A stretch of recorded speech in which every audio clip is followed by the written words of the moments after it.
Olá, pessoal. Nós vamos dar continuidade aqui ao nosso curso preparatório, tá? Para o concurso do INSS. Agora a gente vai começar uma jornada aí de correção de exercícios, tá bom? A gente vai começar aqui pela prova do INSS de 2016, tá? O curso técnico, tá? A prova de para técnico, né? Que houve. Eu vou deixar o link dessa prova aqui, tá lá no site da CESP, tá? Mas de toda forma eu deixo o link para vocês aí, para vocês acompanharem junto comigo. Como sempre, eu repito, deixem as leis aí abertas, no celular ou no computador, no tablet de vocês, o que seja, tá? Deixa abertinho aí para a gente acompanhar junto, porque nós vamos aqui acompanhar alguns artigos, tá bom? Começando aqui, eu vou fazer uma breve introdução sobre a banca, porque é importante, tá? A banca CESP, o NB, que geralmente é responsável pelas provas do INSS, existe uma peculiaridade nela que eu acho importante falar aqui, que é a forma que eles cobram e a forma que eles pontuam as questões de vocês. A prova da CESP, diferente de muitas, ela não tem quatro alternativas, né? A, B, C e D para você marcar. É certo ou errado em cada um, tá? No gabarito você marca C ou é certo ou errado, tá? E é importante se atentar também para a forma de pontuação deles. Se você marca uma questão, ela está errada, ela vai anular uma questão que estava correta, tá? É o mecanismo deles aí de evitar o chute, né? Eu vou chutar, eu não tenho certeza sobre essa questão, então eu vou chutar um certo ou errado aqui. É para isso, tá? Então evitem. Se você tiver uma questão que vocês não façam a mínima ideia, que vocês não saibam, que vocês tenham uma dúvida profunda sobre essa questão, deixa ela em branco, tá? Para ela não anular uma questão correta que vocês marcaram e aí sua pontuação despenca, tá? Fica a dica aí sobre a CESP, tá bom? Creio que é importante. A CESP cobra muito também a literalidade da lei, tá? Eles costumam cobrar, então eles costumam cobrar a literalidade da lei, né? Costumam sempre ficou. Mas assim, muitas das questões vocês vão perceber aqui pela nossa correção que é a literalidade. Então é bom conhecer os artigos, é bom que a lei esteja aberta aí, que vocês tenham, como eu venho falando desde as aulas iniciais, né? Que vocês tenham uma intimidade maior com os dispositivos legais, tá bom? Vocês podem acompanhar comigo aí. As questões relativas a previdenciário, elas começam na questão 51. Vocês vão perceber que algumas aqui nós vamos pular porque foram anuladas, tá? Ou estão desatualizadas, não é interessante para a gente passar por essas questões para não causar confusão, tá? Basicamente isso. Então vamos para a primeira questão. A Seguridade Social é organizada mediante gestão. Deixa eu ver aqui que eu vou colocar. Continuando aqui, eu vou ler novamente, teve um pequeno problema técnico aqui para resolver. A Seguridade Social é organizada mediante gestão quadripartite, com participação dos trabalhadores, dos empregadores, dos aposentados e do governo nos órgãos colegiados.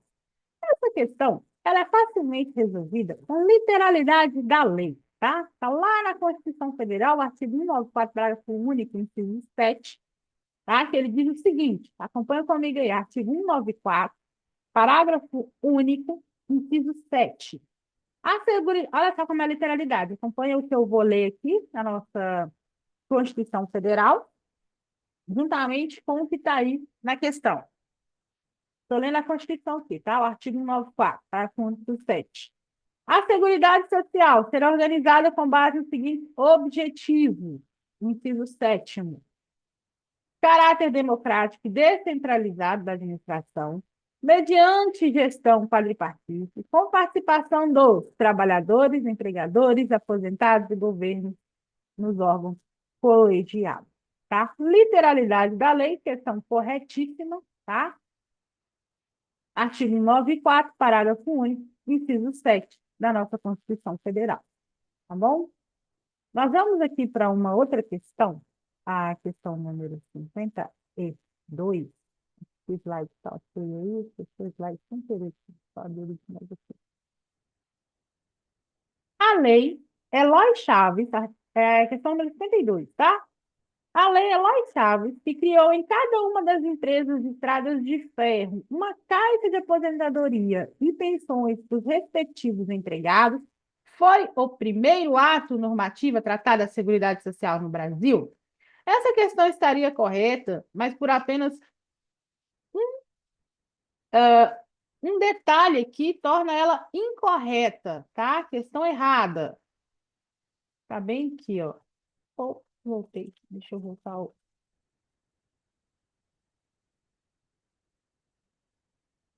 Aqui. Por apenas um detalhezinho aqui, ó. Primeiro ato normativo. De fato, a Lei Eloy Chaves é uma lei muito importante para a Seguridade Social no Brasil. Contudo, todavia, entretanto, ela não foi a primeira. Essa questão estaria correta se tivesse escrito que ela foi um marco, tá? Foi um marco.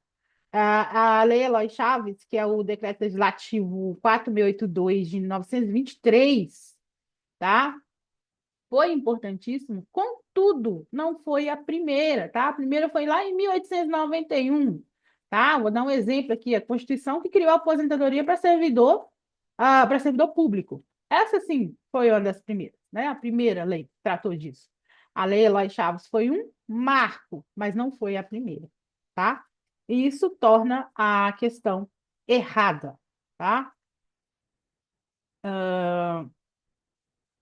Agora vamos para a questão número 53. Na década de 30, as caixas de aposentadoria e pensões foram reunidas nos institutos de aposentadoria e pensão, organizados como autarquias federais, e em 1966 foram transformadas no INPS, né?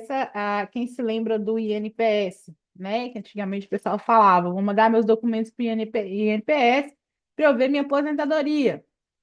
Em 1930, o Estado criou os IAPS. O que eram os IAPS? Eram Institutos de Aposentadoria e Pensão. Ele reunia essas caixas, né, de recebimento de acordo com a categoria profissional de cada um. Aí, quando foi lá em 1966, mais de 30 anos depois, foi criado o INPS, ou seja, unificou os IAPS, que eram esses Institutos de Aposentadoria e Pensão, e aí foi criado o INPS. Então, assim, essa questão, ela está correta, porque ela segue a evolução histórica desse direito previdenciário no Brasil, tá?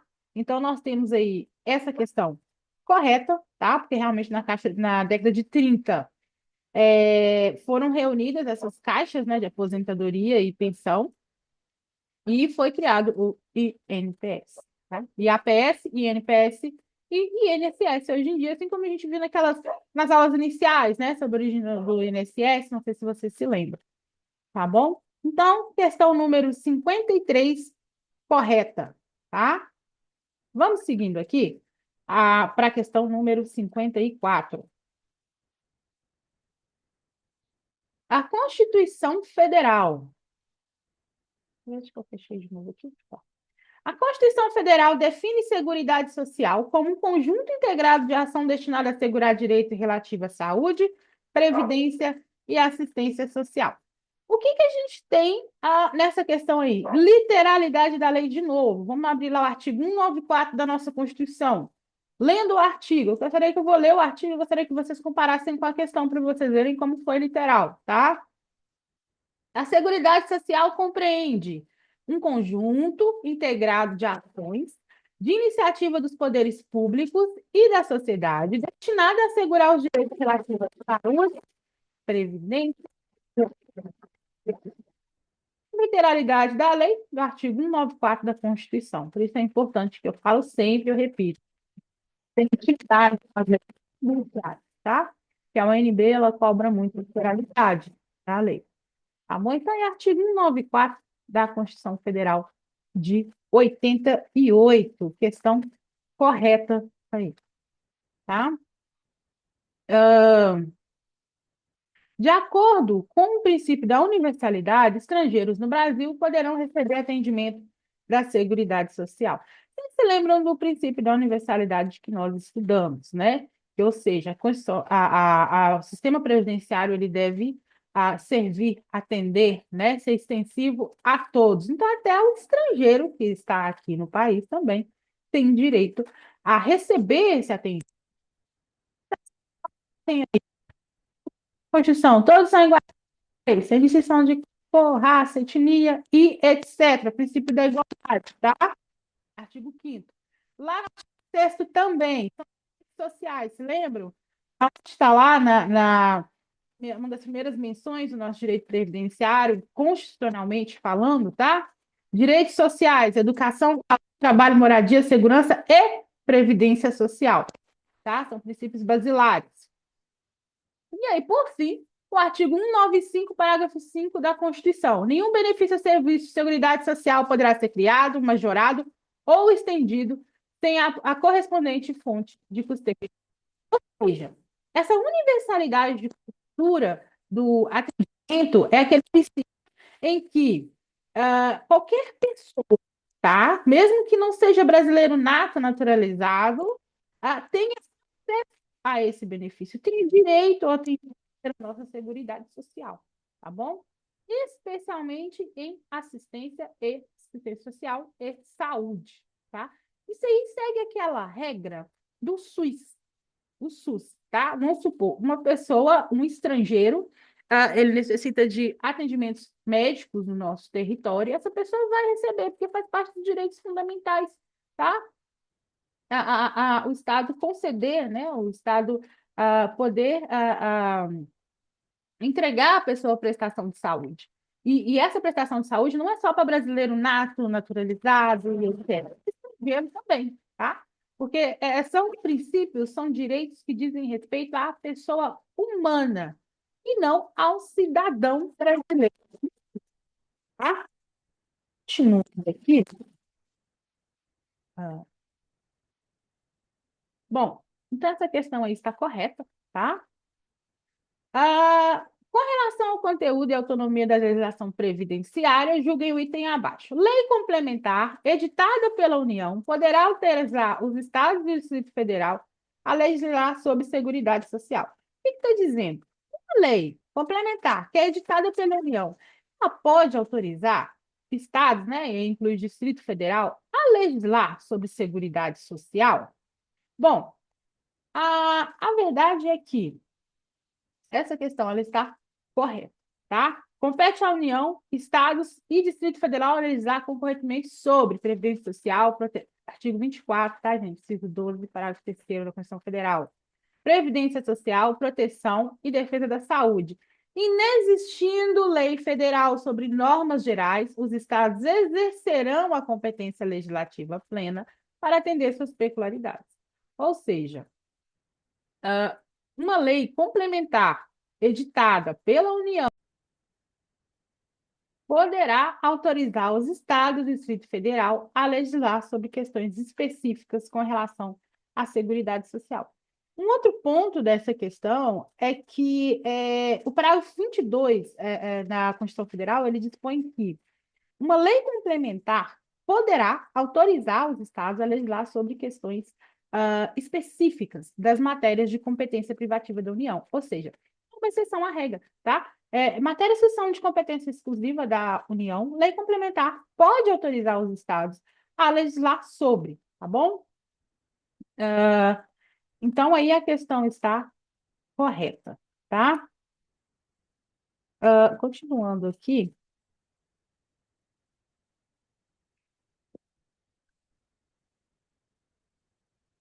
vamos aqui para a questão de número. Questão 57 foi anulada, tá, gente? Vamos aqui para 58. Brasileiro contratado pela ONU é considerado segurado obrigatório do Regime Geral de Previdência Social, salvo se coberto por regime próprio. Bom, para responder essa questão, é necessário que a gente observe a Lei 8.213, tá? Porque lá no artigo 13 dela, nós temos aqui mais uma questão de literalidade da lei, tá? Artigo 13 da Lei 8.213 de 91. São também segurados obrigatórios, como empregado, a linha C, tá? O brasileiro, vou ler aqui, quero que vocês acompanhem comigo a questão aí. O brasileiro ou estrangeiro domiciliado e contratado no Brasil para trabalhar como empregado no exterior, a serviço de empresa nacional, de organismo oficial brasileiro ou de organismo internacional, do qual o Brasil seja membro efetivo, salvo se coberto. A filiação ao regime social, a RGPS, ela é obrigatória, exceto se a pessoa já é um outro regime próprio. Então, mesmo que, como na questão aqui, a pessoa trabalha na ONU, da qual o Brasil faz parte, né? E ele é considerado, ou é segurado obrigatório, mesmo domiciliado e contratado no exterior, ele trabalha para o Brasil, sim, ser segurado obrigatório do nosso RGPS, tá? Questão correta, tá bom? Então, nessa questão em que, mesmo que a pessoa esteja no exterior, ele entra nessa característica de filiado obrigatório do nosso regime previdenciário, com a única exceção de que ele já não tem esse outro, ele é sim, tá? Assegurado no nosso regime previdenciário e ele é um assegurado com contribuição obrigatória, tá? Então, vou ler novamente aqui o artigo 13 da Lei 8.213, tá? Inciso 1, a linha C. São também segurados obrigatórios como empregado brasileiro ou estrangeiro domiciliado e contratado no Brasil para trabalhar como empregado no exterior, a serviço de empresa nacional, de organismo oficial brasileiro, não importa, ou de organismo internacional, do qual o Brasil seja membro efetivo. Ele é coberto pelo nosso regime geral de previdência social, tá bom? Não se esqueçam, artigo 13, inciso 1, a linha C da Lei 8.213 de 1991, a resposta está lá, tá? Literalidade da lei, novamente, nós temos aqui. Seguindo aqui para a próxima questão, pastor evangélico que atua exclusivamente em atividade religiosa, considerado segurado facultativo da Previdência Social? Bom, não. Por quê? Para você ser segurado obrigatório da Previdência Social, isso aí a gente vai lá no artigo 12, 5 alineados da Previdência, como contribuinte individual, o ministro de confissão religiosa e um membro de instituto de vida sagrada, de congregação ou de ordem religiosa. Ou seja, ele também é um segurado obrigatório e não facultativo. Porque a atividade religiosa, ela é reconhecida como atividade laboral para fins previdenciários, entendeu? Então, para que ele possa usufruir do regime geral de previdência social, ele precisa contribuir. Ele não é um contribuinte facultativo. O artigo 12, inciso 5, a linha H da lei, ela vem trazer isso, tá? Especificamente e literalmente, tá? A literalidade da lei aqui, de novo. É segurado obrigatório da Previdência Social como contribuinte individual, ministro de confissão religiosa e o membro do Instituto de Vida Consagrada, de congregação ou de ordem religiosa. O pastor não é ministro de confissão, né? Ele tá mais para membro de Instituto de Vida Consagrada, de congregação ou ordem religiosa, tá? Então, ele também é um segurado obrigatório. Artigo 12, inciso 5, a linha H da Lei 8.212 de 91. Bom, continuando aqui, nós vamos para a questão de número 60, né? Associado eleito para direção em cooperativa ou associação é segurado obrigatório do regime geral de previdência social, mesmo sem remuneração. Essa questão está certa ou está errada?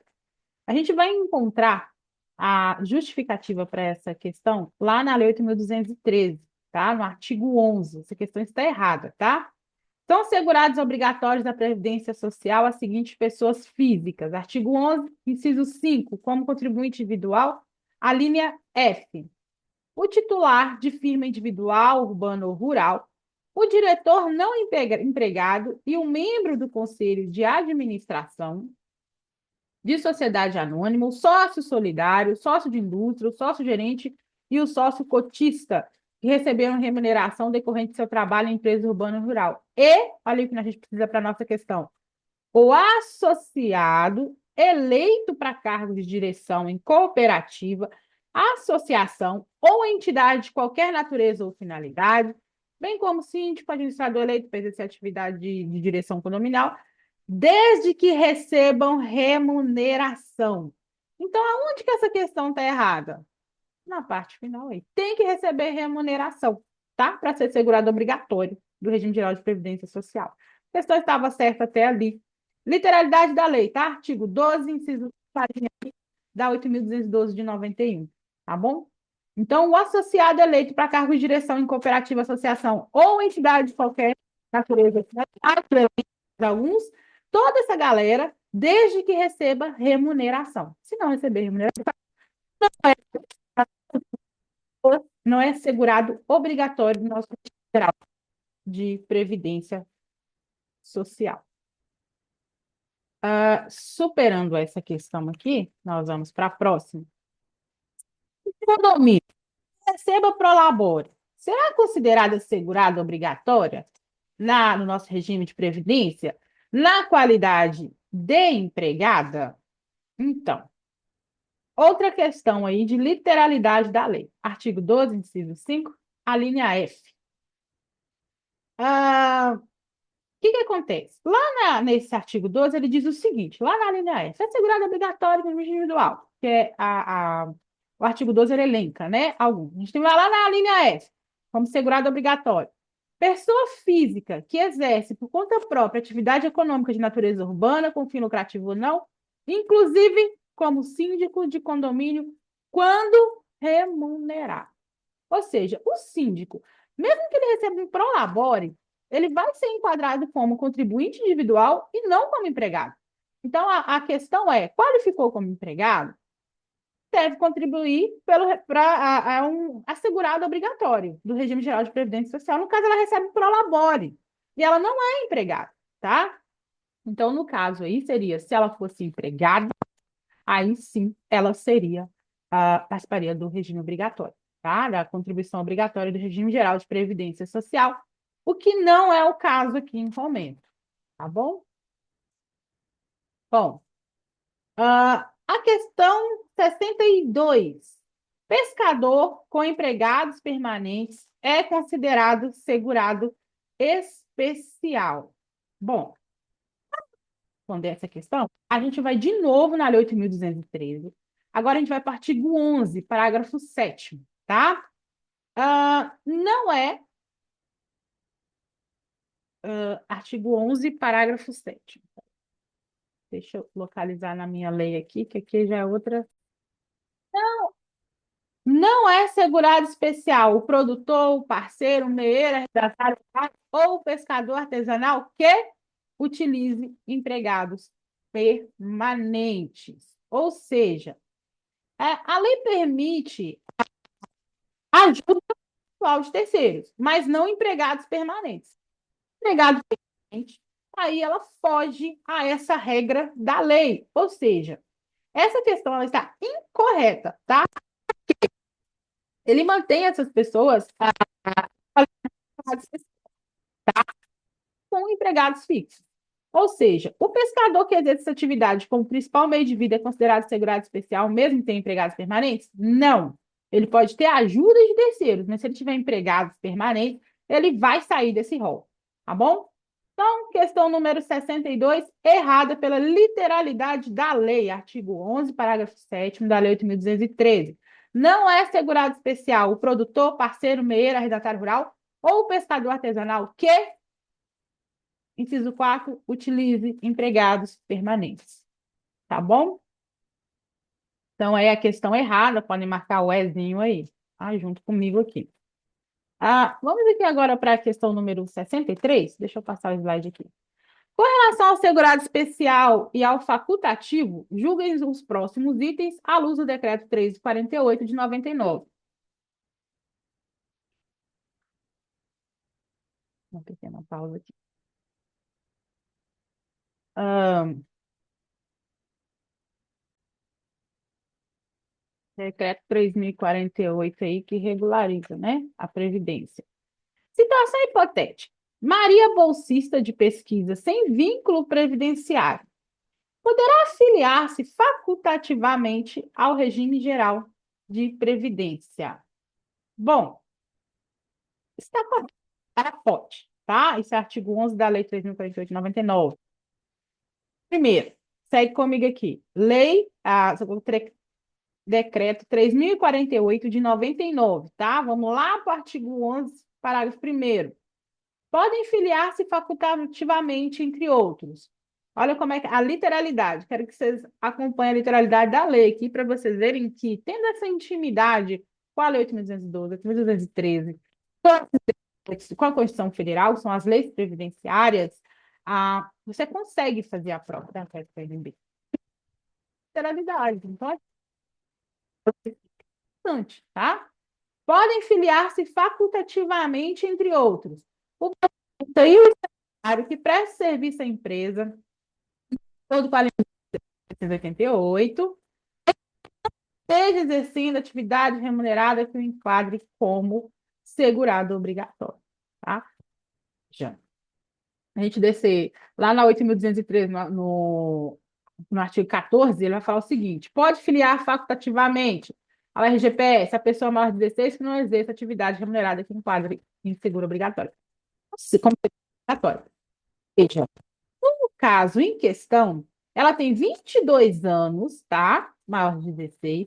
Ela recebe uma bolsa de estudo para se dedicar ao trabalho, indo com relação ao regime de previdência.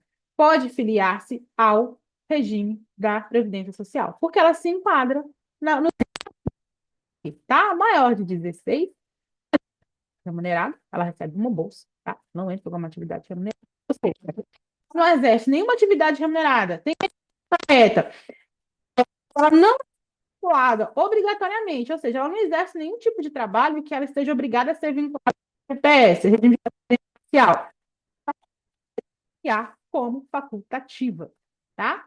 Porque aí ela preencheu os requisitos legais para tanto. 64, seguindo aqui, eu creio que ficou ah, ah, claro aqui, né? Mas é a Lei 3.048 de 99, que regula a Previdência Social, desce lá no artigo 11, parágrafo 1º, caput, tá? Da 8.213 de 91. Questão número 64. Ah, vamos seguir aqui. O recebimento de dinheiro decorrente de programa assistencial oficial do governo descaracteriza a condição de segurado especial. Tá certo, está a questão. Bom, resolver essa questão para saber se você recebeu algum dinheiro de assistencial do governo, né? Bolsas, governos especiais, se isso já praticamente te caracteriza como segurado especial. Que recebe, vamos colocar o exemplo aqui do Bolsa Família, a pessoa que recebe Bolsa Família, automaticamente ela está fora do regime de previdência social, por ela receber esse valor, isso pode ser considerado uma remuneração capaz de desconstituir ela como segurada especial? Vamos lá no artigo 9, inciso 2 do decreto 3.048. Não descaracteriza a condição de segurado especial. Inciso 2, participação em programa assistencial oficial do governo, federal, estadual, municipal, enquanto perdurar sua situação de necessidade. Ou seja, se você participar, se a pessoa participar de qualquer programa social assistencial, isso aí não descaracteriza dela a condição social do regime geral de assistência social, tá? Então, aí a questão está errada, tá? Não descaracteriza. Pelo contrário, ela mantém literalidade da lei. Artigo 9, parágrafo 8º, inciso 3, tá? Tá lá bem claro. Não descaracteriza a condição de segurado especial. Participar de programas assistenciais, oficiais governamentais, estadual, municipal. desde que, enquanto perdurar essa situação de necessidade. Então, não descaracteriza a questão errada, tá? Vamos aqui agora para a questão 65. A respeito da inscrição e filiação dos seguratórios e facultativos na forma do decreto 3.048, julguem os itens a seguir. A filiação do segurado obrigatório, né, que é aquele empregado que recebe remuneração, decorre automaticamente de atividade remunerada. Acabei de responder, né? Questão correta. Artigo 20 lá do decreto, parágrafo 1º. A filiação do regime geral de previdência social decorre automaticamente do exercício de atividade remunerada abrangida pela Previdência. Ou seja, é automático. Vocês se lembram quando a gente estudou lá no início de que, a partir do momento em que você for contratado, que sua carteira for assinada, esse repasse é automático. Vocês já viram ali no contra-cheque de vocês que aparece ali automaticamente aquele desconto INSS? Isso é a contribuição obrigatória. Você não tem como falar, não quero contribuir, não retire esse dinheiro do meu salário, é automático. Para quê? Para você ser segurado da Previdência Social a partir do momento que você está ali contratado, empregado e trabalhando, tá? Então, aí eu já li a pergunta respondendo, mas a questão está correta, tá? Artigo 20 do Decreto 3.048 de 99, tá? Eu falo o ano, vocês fixarem na mente de vocês, quando for cobrado na prova, ali vocês sabrem, Decreto 3.048 fala isso, tá? Intimidade com a lei seca é importante, tá, gente? Principalmente provas da acesso do UNB, principalmente. Vamos lá. Questão número 66. A inscrição pode tendo segurado especial desde que comprovado o exercício da atividade rural. Bom, isso aí, o que é o pós-mortem? Pós-mortem é após o falecimento, tá? Vamos lá no decreto 3.048 ainda, no artigo 18, parágrafo 4º, literalidade de novo, tá? Admite-se inscrição pós-mortem do segurado especial, desde comprovado o exercício de atividade rural no período imediatamente anterior ao óbito. Não dá para você perceber, mas é imediatamente anterior. Ou seja, a pessoa faleceu antes do óbito, ela tinha atividade rural? Sim, então você reconhece. Isso é que finalidade que eu vou querer reconhecer o vínculo pós-morte dessa pessoa? Ela não vai mais utilizar pensionistas, tá? Os dependentes, lembram-se que também são segurados no regime da Previdência Social, os dependentes que essa pessoa deixa. Então, você faz isso para que a viúva, os filhos, tá? Ou viúva, né? Possam usufruir do regime geral de previdência social que essa pessoa fazia juiz em vida. Então, esse é o objetivo. Se não estava formalmente inscrito à época do seu óbito, é um direito dos dependentes o reconhecimento desse vínculo, reconhecimento dessa função dele, e os dependentes dele possam usufruir, tá? Enfim, situação de inscrição pós-mortem, né, de segurado, ou seja, após o falecimento. É a questão correta, tá? Nos termos do 18 para 4 do decreto 3.048 de 99. Vamos aqui para a questão de número 67. A filiação ao regime geral de previdência social, na qualidade de facultativo, pode retroagir para recolhimento de contribuições anteriores? Bom, isso aí a gente vai ver lá no. Existe, tá? Uma instrução normativa do INSS de número 128, de 2022. Ela vai falar exatamente disso, tá? O segurado facultativo somente poderá recolher contribuição a partir da data de inscrição e com observância do prazo legal para recolhimento. Ou seja, A filiação facultativa, ela só vai produzir efeito a partir da subscrição. A partir tá? Facultativa não faz, tá bom? A subscrição facultativa nova, tá? 128 de 2022, é importante que vocês tenham conhecimento, tá bom? Mas não, tá? Facultativo não retroage.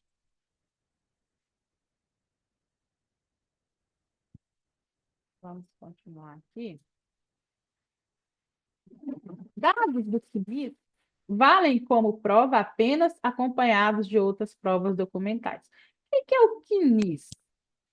Bom, o CNIS é um documento em que ficam registrados todos os seus vínculos trabalhistas, todas as suas contribuições previdenciárias. Tá? Esse registro, ele é mantido, né, pelo INSS e por ele é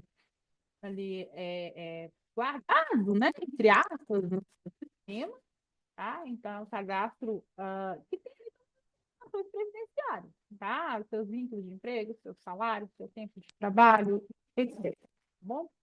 Que vale como prova? Porque quando você vai se aposentar, ou quando você vai requerer algum benefício, tem que apresentar ele, tá? E ele é retirado do sistema do INSS. Ele vale como prova. Mas se ele tiver acompanhado de outro documento, não. Tá? Artigo 29, parágrafo 4 de 8.213. Os dados constantes do FIS presumem-se verdadeiros quanto à informação relativa a vínculo, remuneração e contribuição, sendo dispensada a apresentação de documentos comprobatórios, salvo se houver inconsistência. Ou seja, ali o meu CNIS, tá? Que é todo o registro ali de vínculos trabalhistas que eu já tive. E eu apresento ele. Aí o INSS pode agir com a apresentação da minha carteira de trabalho? Apresentando documentos da empresa? Comprovando? Não. E por si só é válido. Agora, velho, controvérsia, inconsistente, por exemplo, o meu CNIS, ele comprova que de 2012 a 2014, eu trabalhei na empresa tal. Só que o sistema do INSS, esse vínculo não consta, tá? Então, pode ser necessária a apresentação, tá? Só em caso de inconsistência. Se não houver inconsistência, ele por si só é suficiente para comprovar, ou seja, ele tem veracidade. Não dispensa outros documentos, tá bom? Ah, vamos aqui para a questão 69.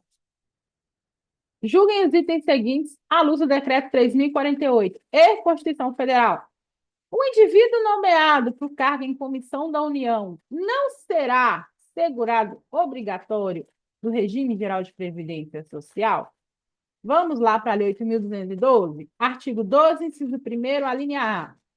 São segurados obrigatórios da Previdência as seguintes pessoas físicas, como empregado. Vamos voltar de novo nesse artigo. Está vendo como é que ele é importante? Como eu disse lá nas primeiras aulas, da importância, tá? Quem presta serviço de natureza urbana ou rural à empresa, em caráter não eventual, ou seja, é um serviço contínuo, tá? Sob sua subordinação e mediante remuneração, inclusive como servidor público, ocupante exclusivamente de cargo em comissão. Ou seja, aquele servidor que não tem vínculo, tá, efetivo, mas ele ocupa um cargo em comissão, ele é assegurado obrigatório. Não tem vínculo, mas ocupa ali um cargo em comissão, um cargo assegurado, tá? Então, essa questão está errada, tá bom? Artigo 12, inciso 1, a linha A da Lei 8.212, tá bom? Ah, vamos seguir aqui, tá? Questão 70.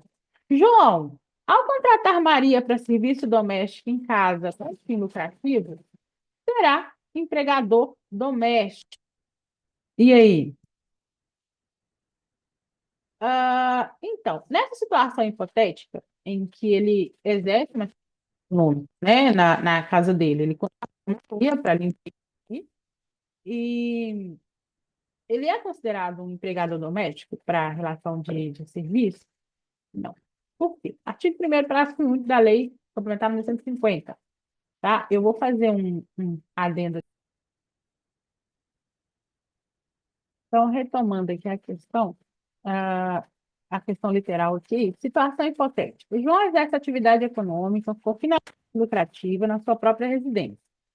Recentemente, ele contratou Maria para a limpeza da sua casa de forma virtual e remunerada, né? Criamos um vínculo aí, né? Inclusive atender clientes dele, tá? Então, aí ela participa da atividade econômica dele e ela tem outro trabalho, que é o trabalho doméstico também. Nessa situação, ele é considerado empregador doméstico com relação ao serviço prestado por Maria? Ou seja, ele é empregador também daquele serviço que ela presta fora, tanto do serviço doméstico quanto da atividade remunerada que ela exerce? Lei Complementar 150 de 2015, artigo 1º, parágrafo único. Lei Complementar 150 de 2015, tá? Considera-se empregado doméstico, tá? Lei de empregado, tá? Doméstico. Aquele que presta serviço de forma contínua, subordinada, onerosa, no âmbito residencial do empregador, por mais de 2 dias por semana, sem finalidade lucrativa. Ou seja, tem uma atividade que ela exerce, tá? E essa atividade lucrativa é doméstica, tá? Então, ele não é um empregador doméstico, mas sim um empregador comum, tá? Porque ela não exerce só atividade doméstica, ela participa da atividade remunerada que ela exerce dentro de casa também. Então, a gente pode ter um home office, tá? Ele faz ali um home office e aí ele pede para que ela faça planilhas do trabalho dele também e remunera por isso. É a característica ali de empregado doméstico. E ele também pede, logicamente, a categoria de empregador doméstico, que é um empregador comum, tá? Então, essa questão aí está incorreta, errada. Vamos aqui à questão número 71.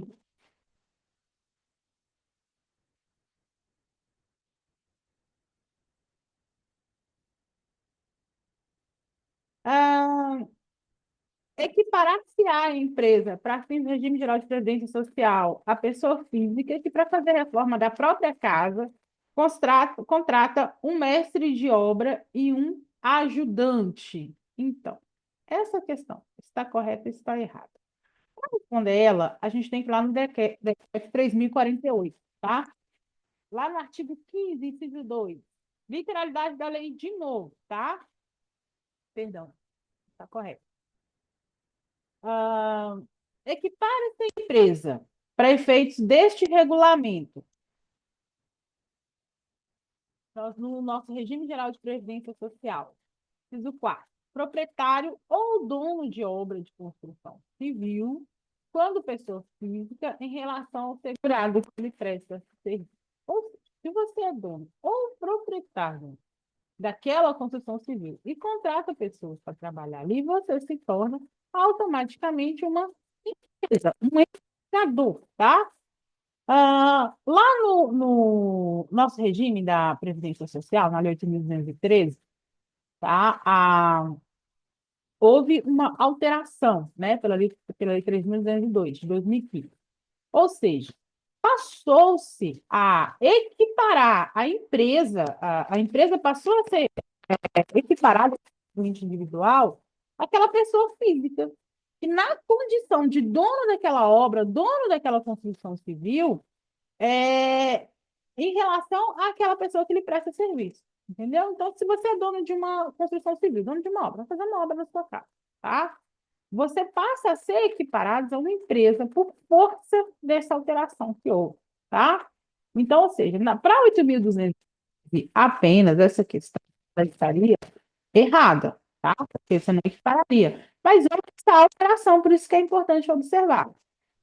Então, eu vou ler a literalidade aqui, tá? Da Lei 13.202 de 2015, parágrafo único, tá? Do artigo 14. Acompanhe comigo. Equipare-se à empresa, para efeitos dessa lei, o contribuinte individual, pessoa física, na condição de proprietário ou dono da obra de construção civil, em relação ao segurado que ele presta serviço, bem como a cooperativa, associação ou entidade de qualquer natureza ou finalidade. Aqui no caso, a gente no caso, no momento, na nossa questão, é o dono da obra, tá? Ou seja, essa pessoa passa a ser equiparada com a empresa, com o advento da Lei 13.202 de 2015, com essa alteração, tá bom? O que torna a questão correta, tá? Partindo aqui, seguindo para a próxima questão,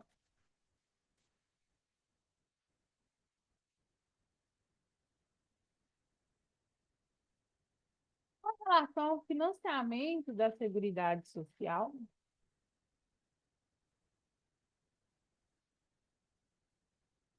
vou colocar o slide de novo na tela. Aqui eu não sei se saiu para vocês, mas para mim saiu aqui. Em caso de eventuais insuficiências, eu gostaria que vocês seguissem comigo a prova, tá? Também.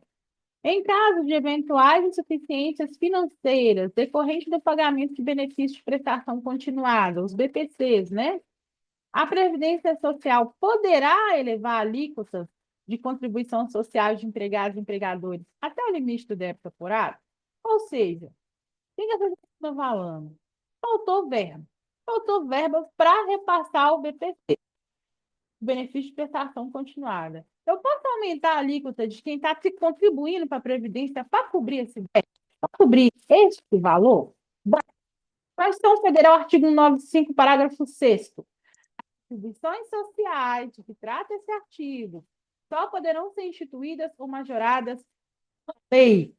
Ou seja, não pode deliberadamente a instituição administradora da Previdência Social, o INSS, aumentar ou reduzir a alíquota poder cobrir déficits. Isso é através de lei.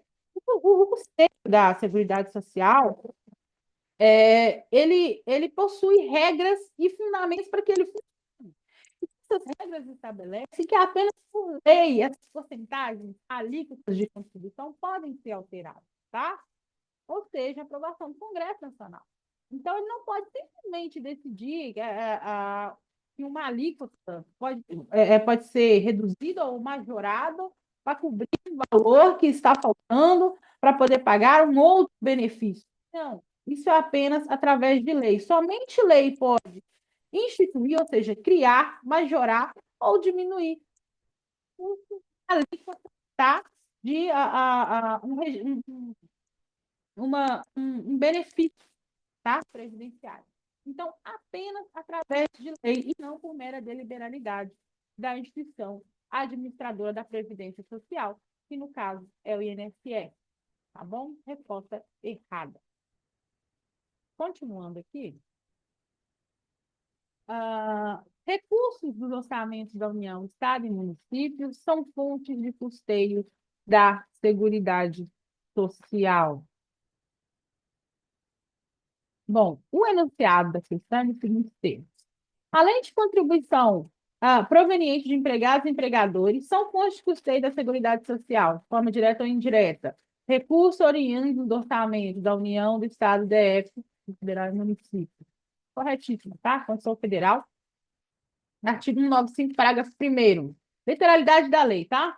A Seguridade Social será financiada por toda a sociedade, de forma direta e indireta, nos termos da lei, mediante recursos provenientes dos orçamentos da União, Estado, Distrito Federal e municípios. Todos contribuem, tá? Todos contribuem para a Previdência, porque, como nós dissemos anteriormente, é um sistema que, para ele funcionar, ele precisa da contribuição de vários, para que, quando esses que são beneficiados precisem desse sistema, elas possam usar. E esse sistema tem dinheiro, entendeu? Para poder cobrir a necessidade, seja a necessidade de um benefício assistencial, seja a necessidade de um auxílio doença, a pessoa precisa ter o dinheiro no caso, receber auxílio doença, aposentadoria, pensão, seja o que for, tá? Então, sim, União, Estado, Distrito Federal e municípios também, de forma direta ou indireta, podem contribuir para o caixa, né, da Previdência Social. Ou seja, não são apenas as contribuições dos beneficiários que fazem a máquina das contribuições, tá? Estado, União, municípios, então, e Distrito Federal também podem contribuir. Ou seja, recurso público, tá bom? O orçamento governamental também está incluído aí, ok? Tá bem? Julga os próximos itens relativos à contribuição dos segurados empregados, dos empregados domésticos, segurados facultativos. A alíquota de contribuição para custeio de Seguridade Social, do segurado facultativo e dos empregados é a mesma e varia de acordo com o salário de contribuição. Ou seja, a alíquota é a mesma para todo mundo e o valor só vai variar de acordo com o salário de cada um. Lei 8.212, artigo 21. Segurado facultativo vai recolher sobre o salário de contribuição por ele declarado, respeitado o limite mínimo e máximo. Para o empregado, é progressivo, tabela de faixa salarial, porque o salário ou seja, o facultativo, ele paga uma porcentagem e ele uma alíquota progressiva. Ou seja, não é a mesma para todos, tá? As alíquotas são diferentes, elas se diferem de acordo com a natureza ali salarial da pessoa, tá bom? Não é a mesma alíquota para todos. Então, a questão aí errada. 75. A alíquota de contribuição do empregado doméstico para o custeio da Seguridade é inferior à alíquota para os demais empregados. Lei Complementar 150 de 2015, artigo 24, parágrafo 1º. O empregado doméstico contribuirá com a alíquota idêntica às aplicadas ao empregado em geral, tá? Literalidade da lei, questão errada, tá? Ele contribui na mesma faixa e na mesma alíquota do empregado comum, tá? Não tem alíquota inferior, não tem diferenciação, tá bom? Vamos aí para a questão de número 76. No que se refere à contribuição de empresas e empregadores domésticos, o financiamento da Seguridade Social, julgue os itens subsequentes. A contribuição do empregador doméstico, ou seja, do patrão, é de 20% e incide sobre o salário mínimo. Vamos lá, a Lei 150 de 2015 trata aí dos direitos, né, do empregado doméstico. Artigo 24, da 150 de 2015. O empregado doméstico recolherá a contribuição patronal à Seguridade Social de 8% sobre o salário de contribuição do empregado doméstico. Ou seja, a lista de contribuição patronal é 8%, não 20%, tá? Aí talvez eles quisessem confundir, né, com empregador e empregado. Empregador é o patrão, empregado é o empregado, né? Ou seja, a alíquota de contribuição que esse empregador recolhe é 8%, tá? E não 20%. E ele incide sobre o salário de contribuição do empregado e não sobre o salário mínimo, tá bom? Então, aí, questão errada, tá? 8% e não 20%. Vamos aí para a próxima questão. Questão número 70. A contribuição empresarial de associação desportiva que mantém equipe de futebol profissional é distinta. Ou seja, o que essa questão está dizendo? A contribuição empresarial de associação desportiva que mantém equipe de futebol profissional distingue-se da contribuição exigida de outra empresa. Ou seja, a associação desportiva que tem uma equipe de futebol profissional, a contribuição dela é diferente das demais? Vamos lá? Tem uma exceção mesmo na lei disso? 8.212/91, artigo 22, incisos 1 e 3. A contribuição a cargo de associação desportiva que mantém a equipe de futebol profissional é de 5% da receita bruta oferida em razão dos espetáculos desportivos. Ou seja, empresa, geralmente as empresas contribuem com 20% sobre a folha de salário. Só que a associação desportiva, quando é futebol profissional, ele vai contribuir com 5% da receita dos espetáculos. Ou seja, de fato, existe uma distinção, tá? Uma distinção, tá? Dos espetáculos, ou seja, o jogo de futebol. O jogo de futebol ali no estádio, da equipe profissional. Então, a contribuição vai ser sobre 5% da receita desse espetáculo. É a forma de recolher, tá bom? Então, aí, questão correta, a 77. Vamos aqui agora para a próxima, questão número 78. A respeito do custeio da Seguridade Social, julgue os itens que se seguem. Constitui fonte da receita.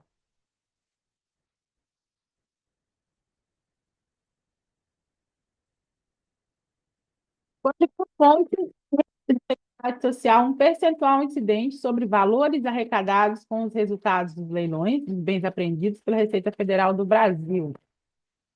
Correto? Porque aqueles itens que é apreendidos pela Receita, aquele programa do aeroporto, sabe? Quando os bens são apreendidos ali, vão a leilão, outras formas de apreensão também pela Receita Federal. Esses valores arrecadados através desse sistema de leilão, dele, vão ou não vão para a Seguridade Social? Lei 8.212, artigo 11, inciso 1, a linha D. Constitui fonte da receita da Seguridade Social, produto de arrecadação proveniente de leilão de bens apreendidos. Ipsis a lei, né?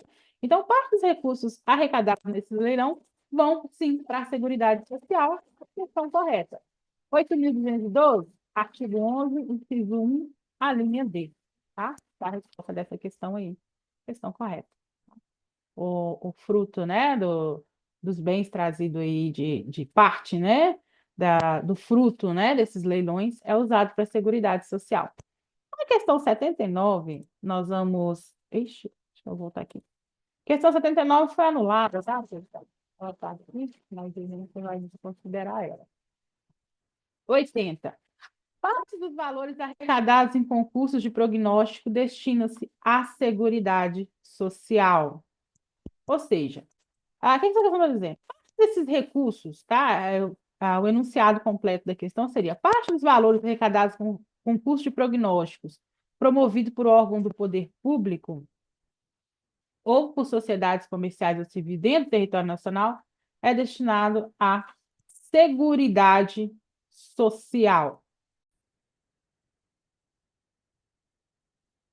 Bom, gente, essa questão ela está correta, tá? A Constituição Federal, artigo 195, inciso 3º. Seguridade Social será financiada mediante recursos de concursos de prognóstico, tá?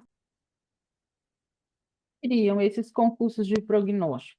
Todo e qualquer concurso de sorteio de números, loteria, aposta, tá? Mega Sena, tá? As loterias oficiais aí, tá? Ah, federal, estadual, municipal, tá bom? Os recursos podem vir delas também. A gente tem também outros dispositivos legais, como o artigo 26 da 8.212, que ela diz que a receita da Seguridade, da líquida do prognóstico, excetuando o valor destinado a programa de crédito educativo, tá bom?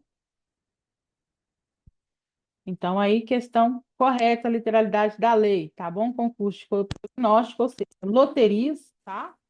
Podem sim, valores arrecadados através dessa forma, né, de arrecadação, pode ser utilizado assim, tá? Os custeios da Seguridade Social. Concurso de prognóstico, Mega Sena, loterias e etc. Tá bom?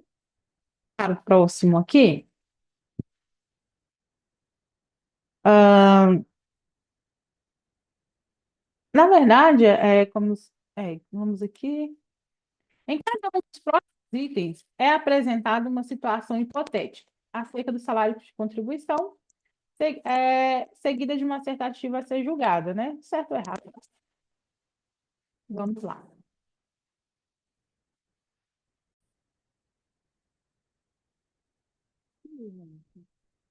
Ah, Bruna é um enunciado hipotético, tá?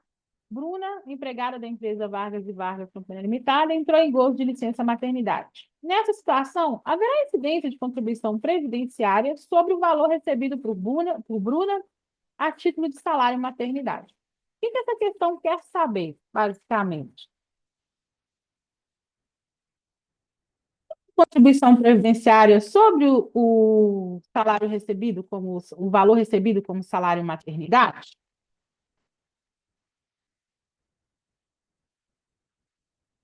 Bom, deixa eu ver aqui que eu perdi o slide, deixa eu só conferir se ele está para vocês aí. Ah, está aparecendo sim. Bom, para isso a gente vai precisar lá no decreto 3.048, novamente, artigo 28, parágrafo 2º. Salário maternidade é considerado salário de contribuição. Ou seja, ele é tratado como remuneração de contribuição previdenciária. Se é tratado como remuneração, sim, incide normalmente tá? Do seu recebimento. Então, você vai receber salário maternidade livre, você vai continuar contribuindo para a Previdência normalmente, porque ele é considerado remuneração, tá? Vamos aqui para o próximo. O salário de contribuição de segurado facultativo varia entre salário mínimo e teto máximo. O enunciado da questão é o seguinte: Gustavo inscreveu-se na Previdência Social na condição de segurado facultativo. Ok. Nessa situação, o salário de contribuição deverá variar entre um salário mínimo e o teto máximo fixado em portaria interministerial. Bom, artigo 21 da Lei 8.212. O valor de salário de contribuição. Porque se você tem o contribuinte facultativo, vai ter sobre o quê? Né? Sobre qual o salário, como que vai ser isso? Está lá no 21 da 8.212. O valor do salário de contribuição do segurado facultativo está por ele declarado, respeitado o limite mínimo e máximo do salário de contribuição. Ou seja, você escolhe. Vai contribuir sobre qual valor?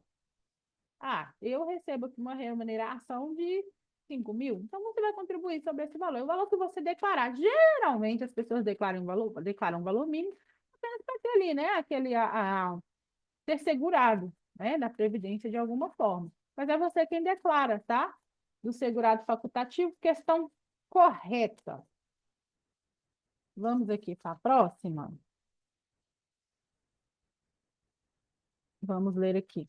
Zilda mantém vínculo empregatício com a empresa Y e com a empresa Z, das quais recebe remuneração mensal equivalente a 2 e 3 salários mínimos, respectivamente. Ou seja, ela tem vínculo com duas empresas. Então, ela recebe equivalente a 2 salários mínimos e 3 salários mínimos. Tá? Nessa situação, a contribuição previdenciária de Zilda deverá incidir sobre os valores recebidos de ambos os empregos. Então, como que a gente faz quando a pessoa tem dois vínculos empregatícios? Ela trabalha em duas empresas. E aí, ela vai contribuir sobre as duas? Ela vai contribuir sobre uma só? Como que vai ser isso aí? Artigo 28 do Decreto 3.048. Salário de contribuição será a soma dos salários de contribuição referente a cada atividade exercida concomitantemente. No caso, ela exerce duas atividades distintas em empresas diferentes, recebe dois, então vai ser a soma, tá? A soma dos dois, ela vai contribuir sobre isso, tá? Então, respondida a questão correta, tá bom? Vamos lá. 84. Haverá incidência de contribuição sobre férias vencidas e adicional de férias indenizadas? Vamos ver o enunciado da questão, como que é? A questão 84, tá, gente? O trabalho empregado da empresa LM Limitada foi rescindido antes que ele pudesse usufruir das férias. Nessa situação, haverá incidência de contribuição previdenciária sobre a importância paga, isso aí na rescisão, tá, gente? A título de indenização de férias vencidas e sobre o respectivo adicional constitucional, que é férias vencidas mais um tempo. Então, artigo 28, parágrafo 9, a linha D do decreto 3.048. Não integram o salário de contribuição, a importância recebida a título de férias indenizadas, proporcionais ou não, exceto as relativas a férias vencidas. Ou seja, as importâncias recebidas a título de férias indenizadas e o adicional, né, adicional terça, ah,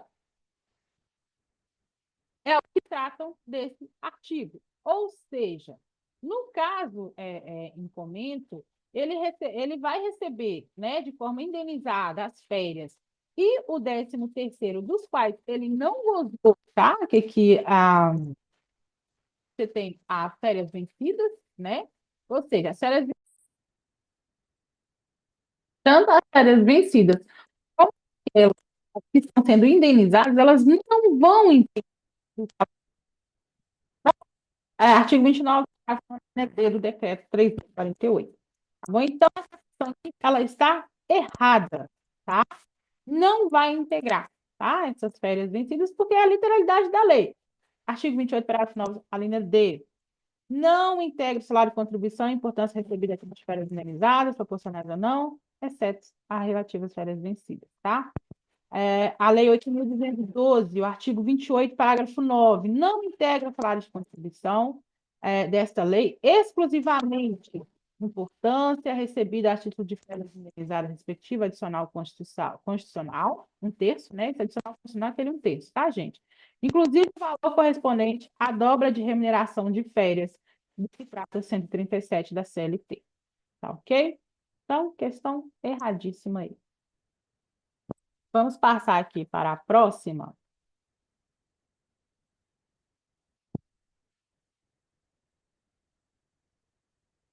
Questão número 85. As empresas são obrigadas a arrecadar contribuição do segurado contribuinte individual a seu serviço, descontando na sua remuneração. Instrução Normativa 971 de 2009, artigo 4º, parágrafo 1º. Compete à empresa arrecadar a contribuição do segurado contribuinte individual pelo presta serviço. Presta serviço para a empresa, ela é responsável por recolher, tá? Essa contribuição deles. Ou seja, uma pessoa que é autônoma, é contratada, se essa empresa ela arrecada a contribuição dele, se ele desconta, né, na remuneração dele, ele é responsável por repassar a Previdência Social. Essa contribuição, questão correta, tá? Vamos aqui para a próxima. Isenção de contribuição previdenciária para pessoa jurídica não se estende a empregado. Como está esse enunciado? Bom, a isenção de contribuição previdenciária concedida à pessoa jurídica de direito privado estende-se aos seus empregados e trabalhadores avulsos a seu serviço. Questão errada, por quê? A gente vai lá no artigo 95, parágrafo 7º da nossa Constituição. Acompanha comigo. Contribuição social prevista no inciso 1 caput e no parágrafo 1º desse artigo poderão ter alíquotas ou bases de cálculo diferenciadas em razão da atividade econômica, da utilização intensiva de mão de obra, do porte da empresa ou da constituição estrutural do mercado de trabalho. Ou seja, redução ou isenção, seja qual for o instituto aplicado, não concedido ao patrão, não vai se estender aos trabalhadores avulsos, tá? Eles continuam obrigados a contribuir normalmente, tá? Não se estende. Tanto a isenção ou a redução de alíquota que for, não vai automaticamente também ser aplicada ao empregado, tá? Ele continua contribuindo normalmente, questão incorreta, tá? Questão número 87. Compete à Receita Federal arrecadar e fiscalizar contribuições sociais previstas na Constituição. Bom, essa questão ela está desatualizada, mas eu mantive ela por quê? Porque é importante a gente lá no Decreto 3.048, no artigo 2º, o que o artigo 2º fala? Compete à Secretaria da Receita Federal a arrecadação e fiscalização das contribuições sociais previstas no artigo 11. Ou seja, esse tema de parcelamento de contribuição, ele começou a ser tratado lá na Lei 10.522 de 2002, 2002. Atualmente, débito de qualquer natureza para com a Fazenda Nacional, ele pode ser parcelado em até 60 parcelas mensais. Só que isso é a critério da autoridade fazendária. Por que essa questão está desatualizada? Porque isso é novo, tá? Essa possibilidade de parcelamento. Então, quando isso é cobrado na prova, vai vir sendo cobrado de outra forma. É interessante que você lei 22, artigo 11, artigo 3, artigo 37, olhadinha nesses artigos, tá? Que vão tratar dessa possibilidade, tá? Vamos aqui. Então, aí você só marca um xizinho nessa questão, que ela está desatualizada, mas coloquem um asterisco para vocês lerem a Lei 10.522, artigo 11, 16 e 37b. Tá bom? Dá uma olhadinha nesses artigos, é importante. Porque, como vocês viram, tem muita literalidade de lei aqui, é importante ler, né, os artigos. A próxima questão número 88. Contribuições sociais a respeito do recolhimento de contribuição previdenciária fora do prazo. Passou o prazo. E aí? Contribuições sociais descontadas e não recolhidas podem ser parceladas. Ou seja, contribuição devida à Seguridade Social, já descontada do segurado empregado e não recolhida até o seu vencimento, poderão ser objeto de acordo para pagamento parcelado. Artigo 14 da Lei 10.522. Poderão ser parcelados débitos de contribuição descontados do segurado do empregado. Tá? Questão correta. Ou seja, aquelas contribuições que já foram descontadas do empregado, elas podem sim ser parceladas, mesmo que não esteja no prazo correto. Tá bom? Então, aí, artigo 14, a linha A, questão correta. A questão número 89, contribuição social paga em atraso, sujeita a atualização, juros e multa de 8 a 20. O enunciado completo aqui, de acordo com o link, tá, gente? Está aí no vídeo da prova. Qualquer coisa também, vocês podem ir diretamente no site da CESP-PNB, colocar concurso do INSS 2016, aí vocês baixem a prova, tá? Contribuição social incluída ou não em notificação fiscal de lançamento ou inscrita em dívida ativa que foram pagos com atraso, estarão sujeitas à atualização monetária, juros de mora, o qual varia entre 8% a 20% sobre o crédito devido. Bom, vamos lá no artigo 61 da Lei 430 de 96. Os débitos para com a União, decorrente de tributo e contribuição administrada pela Secretaria da Receita Federal, cujos fatos geradores ocorrerem a partir de 1º de janeiro de 97, não pagam no prazo previsto a legislação específica, serão acrescidos de juros de mora, calculada a taxa de 33 centésimos por cento por dia de atraso. Ou seja, essa questão, ela vai tratar. Deixa eu colocar o slide de novo aqui, que eu acho que tá. Eu acho que eu vou ter que sair daqui também. Mas vamos lá. Artigo 61 da Lei 9.430 de 96. Ah, os débitos da União decorrentes de tributo e contribuição administrada pela Secretaria da Receita Federal, cujo fato tirador ocorrer 1º de janeiro de 97, né, a data de edição da lei, não pagos no prazo, isso aqui que a gente precisa, tá? Não pagos no prazo previsto na legislação específica, são acrescidos de multa de mora, calculada a taxa de 33 centésimos por cento por dia de atraso, 0,33%, tá?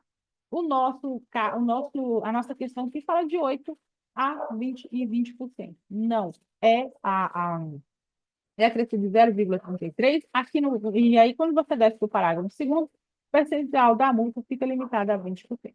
Então, é 0,33% por dia de atraso, limitado a 20%.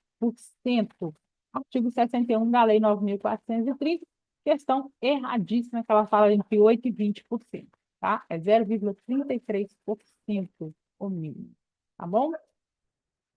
Seguindo aqui para o próximo.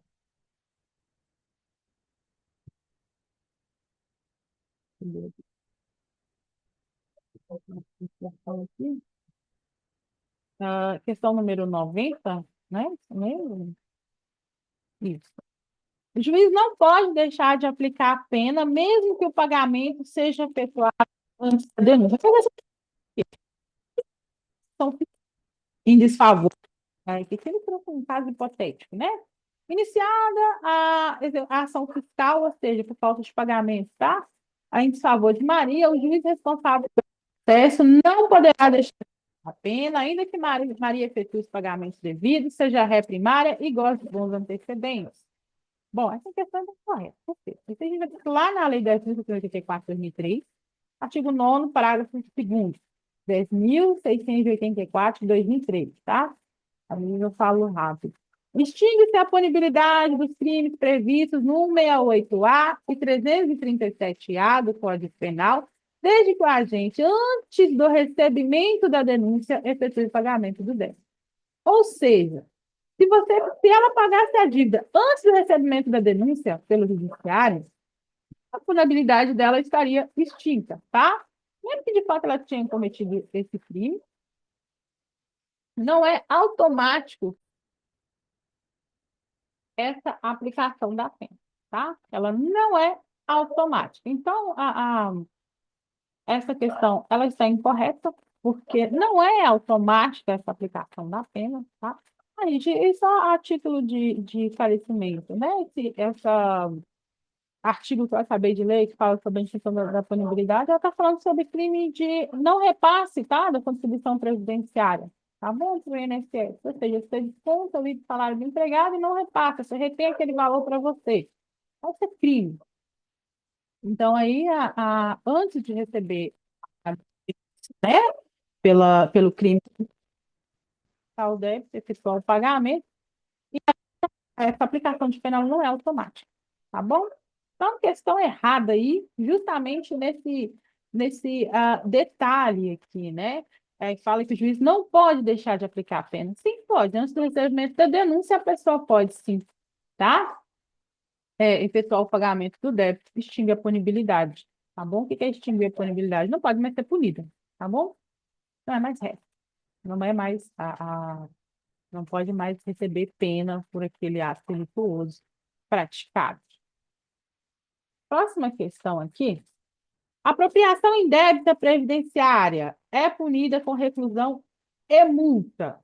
Bom, a enunciado de Maria configura crime de apropriação indébita previdenciária, para o qual a pena prevista é reclusão e multa. Correto. Vamos lá no 168 do Código Penal, que é o mesmo artigo que foi citado agora, né? Quando falava da extinção da punibilidade da pessoa. Que crime é esse do 168A? Deixar de repassar a Previdência Social, contribuição recolhida dos contribuintes, no prazo e forma legal ou convencional. Pena de 2 a 5 anos é multa. Então, sim, tá? A pena é multa e reclusão. 168, inciso A do Código Penal. Basicamente, não repassar, né, a contribuição.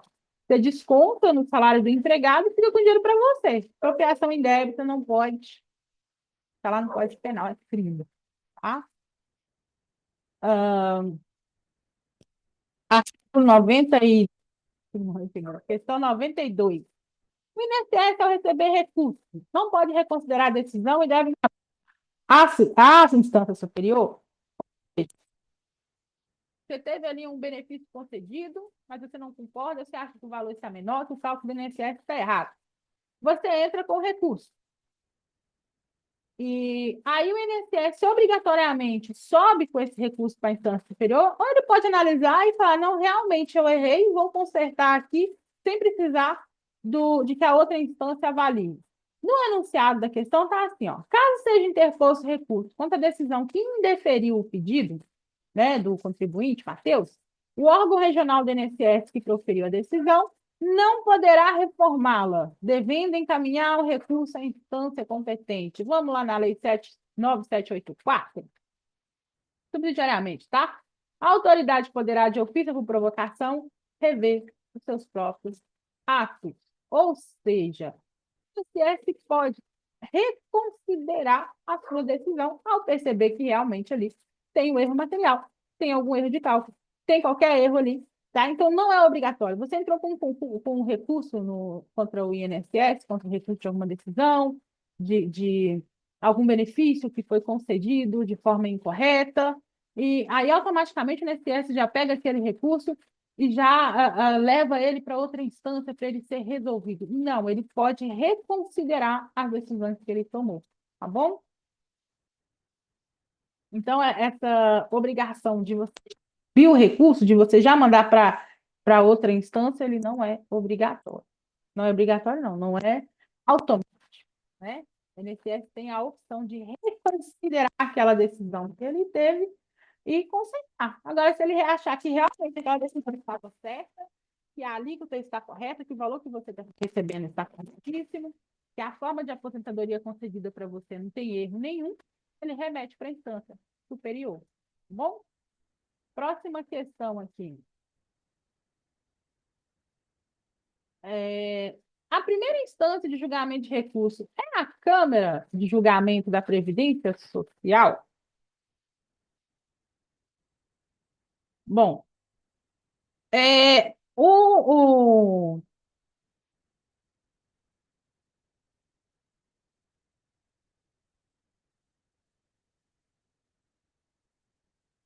bom, o enunciado da questão está nos seguintes termos. Contra a decisão do INSS, pelo indeferimento, Matheus, né, que é a pessoa do caso aqui, poderá interpor recurso administrativo que será julgado em primeira instância pela Câmara de Julgamento da Previdência. É a Câmara de Julgamento da Previdência Social que decide esses recursos?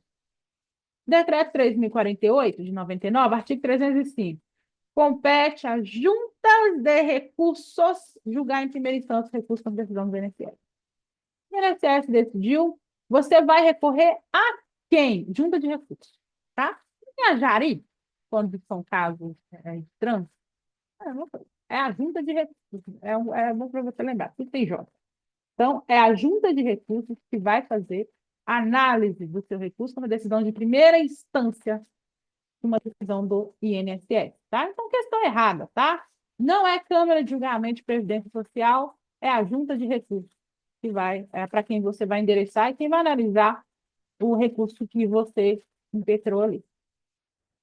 Prescreve em 5 anos o direito de cobrar o abono anual não claro, não pago. Vamos aqui ver o enunciado da questão número 94, tá? Pegue comigo aí na prova. Dagoberto obteve aposentadoria por tempo de contribuição em junho de 2012. Então, beleza. Ele se aposentou por tempo de contribuição em junho de 2012. O INSS não pagou o abono de 2012 e 13. Nessa situação, Dagoberto não tem mais direito de exigir o abono, pois está prescrito. Bom, tempo prescreve? 10 anos, tá? É 10 anos o prazo de decadência para todo qualquer direito ou ação do segurado beneficiário para revisão de ato de seu benefício. Então, você tem 10 anos contados da concessão do benefício ou da negativa de concessão, tá? Então, aí não é esse prazo, ele ainda tinha 10 anos, tá? Se ele teve aposentadoria em junho de 2012, você conta 10 anos aí para frente, tá? Para ele ter o prazo dele. Não tem nada prescrito aí, não, questão errada, tá bom? São 10 anos para você rever benefício, tá? Vamos aqui para a próxima questão, a 95. Segurado que recolheu 11% pode complementar para obter aposentadoria por tempo de contribuição? Então, o enunciado é o seguinte: Ronaldo, segurado contribuinte individual, recolheu 11%, poderá fazer complementação para ter aposentadoria por tempo de contribuição? Ele pode complementar essa contribuição dele para ele não ter aposentadoria por idade, pelo que eu percebi, que ele quer por tempo. Então, vamos lá, artigo 25, parágrafo 4º da 8.212 e outras leis, tá? Mas principal. O segurado poderá complementar a contribuição para 20% com juros e multa para obter benefício que exige a contribuição superior. Ou seja, o recolhimento de 11% não vai permitir que você tenha, né? Então, mas você pode complementar esse valor, mas vocês viram aí que tem juros e multa, né? Tem juros e multa. Mas você pode complementar para você se aposentar por tempo de contribuição. Sim, é permitido. Questão correta, artigo 25, parágrafo 4º, Lei 8.212, de 91. Tá? 96. Os critérios, a questão número 96 agora, deixa eu passar aqui para gente. Para a concessão do BPC, o idoso não pode ter outro benefício da Seguridade Social, salvo exceções. Vamos lá, artigo 20, parágrafo 4º da Lei 8.742. Vamos primeiro critérios para o idoso habilitar-se à concessão do BPC é não possuir outro benefício de Seguridade Social, excetuado o de assistência médica e pensão especial de natureza indenizatória. Questão correta, tá? Não, vamos lá ler o artigo que eu mencionei. Artigo 20, parágrafo 4º, Lei 8.742 de 93, a lei do LOAS, tá? Não pode acumular o benefício com outro da Seguridade Social de regime, salvo assistência médica e pensão especial indenizatória. Então, a regra geral é que o BPC é proibido você acumular com outros benefícios, tá? Exceção, que seja assistência médica e pensão especial indenizatória, são as exceções. Assistência médica, pensão especial indenizatória. A regra é não se acumula BPC com outro benefício de seguridade social. Não acumula. Exceção, assistência médica e pensão especial indenizatória. Tá bom? Questão correta. Vamos para a próxima questão aqui. Questão número 97. Vamos lá. O valor do BPC é de um salário mínimo mensal? Bom, artigo 20 da Lei 8.742 de 93, a Lei do LOAS, tá? O benefício é de um salário mensal. Sim, tá? Correto, questão correta. Literalidade da lei de novo, tá? Um salário mínimo mensal. Vocês sabem que existem, né? As atualizações do salário mínimo todo ano, então acompanhe isso aí, tá bom? Acompanhe essa correção, tá? Vamos lá. Próxima questão aqui. Beneficiário do BPC pode acumular com seguro-desemprego? É uma afirmação, né? Bom, artigo 20 da Lei do LOA. O BPC não pode ser acumulado com outros benefícios da Seguridade Social. Ou seja, ele é inacumulável com outro benefício. E, inclusive, o seguro-desemprego, que é um benefício, tá? De Seguridade Social. Lembra que a gente estudou lá atrás? Faz só o benefício da Seguridade Social, o seguro-desemprego é um deles. Não pode acumular o BPC com seguro-desemprego. Questão erradíssima, tá bom? Artigo 20, parágrafo 4º da Lei do LOA, tá? 8742 de 93. Bom, seguindo aqui a questão número 99, acolhimento em hospital suspende o pagamento de BPC.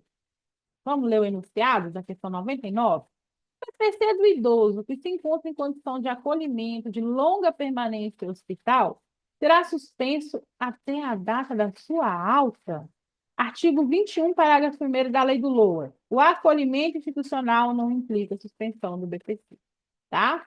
Ou seja, acolhimento em asilo, prisão, em asilo, hospital ou qualquer outra instituição não vai suspender o BPC. Questão errada, literalidade da lei, artigo 21, parágrafo 1º da Lei do LOA, tá bom? Então, é erradíssima essa questão aqui. Artigo 21, parágrafo 1º, tá? Lei do LOA. Vão anotando aí. Agora, essa próxima questão, salvo engano, está no artigo 20. É esse primeiro do LOAS, da Lei do LOAS, né? Questão número 100. A idade mínima para o BPC do idoso é 60 anos? Bom, o que o artigo 20, parágrafo 1º da Lei do LOAS fala? O BPC é devido ao idoso com 65 anos ou mais de 60, tá? 65. BPC é devido ao idoso com 65 anos ou mais, tá bom? E não 60. Vamos aqui para a próxima questão. Sempre. Morte do beneficiário do BPC extingue o pagamento e deve ser informada ao INSS. Artigo 21 da Lei do LOAS. O pagamento do BPC cessa com a morte do beneficiário. O BPC é o benefício de prestação continuada, ele não tem categoria, não é como os outros benefícios que se encaixam, claro, né? Mas em que a pessoa gera dependência. Esse passa exatamente. O BPC, ele é só da pessoa. Ele se extingue com o falecimento do beneficiário. Artigo 21, parágrafo 2º da Lei do LOAS. O pagamento do BPC serve a morte do beneficiário. E é necessário que a família informe, tá? Do falecimento da pessoa. Tá bom? Senão a gente pode cair no crime de apropriação indébita. Se a pessoa falecer, a família continuar recebendo e gastando aquele valor, e tudo, apropriação indébita no direito penal. Tá bom? Então, pessoal, finalizando aqui, essa é a prova, né, do técnico, tá? do concurso de INSS 2016. Nós faremos agora, a próxima aula será da prova de analista, tá bom? E depois a gente vai para a prova de 2022, tá? Os cargos aí, vamos ver as questões preferenciais da prova. Pediram que a prova não é prova assim, terrível, né? Corram para as montanhas, não é? É uma prova até relativamente tranquila, saber a literalidade da lei, tem que estudar a lei seca, né? Essas leis que eu falei, os dispositivos legais que foram tratados aqui, e não se esqueçam, não chutem, tá? Se tiver em dúvida, não tenho certeza se essa questão é correta, deixa ela em branco, tá bom? Eu agradeço pela atenção de todos vocês e até a próxima.